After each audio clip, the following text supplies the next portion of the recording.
Hello and welcome to Building a Home Studio Beginner's Guide.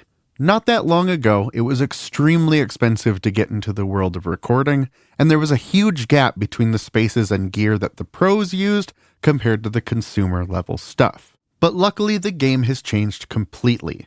Now, it's comparatively inexpensive to put together a home studio that's capable of professional results. In this series, we're going to talk about the basics of room treatment, we're going to go over what sorts of computer and software you're going to need, and of course, we're going to talk gear.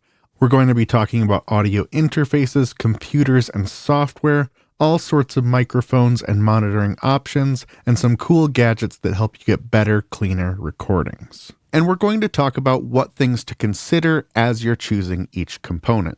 It's important to remember, though, that every home studio has very different needs and very different budgets. So rather than giving you a list of all of the gear that you're going to need and telling you to go buy it, instead we're going to talk about each component individually and discuss what factors need to be considered as you're making that choice. That way, no matter what aspects of audio production you intend on doing in your studio, you'll be armed with the knowledge to know you've made the best choices your budget will allow.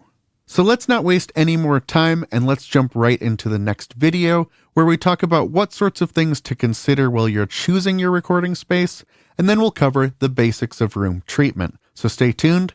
I'll see you in the next one.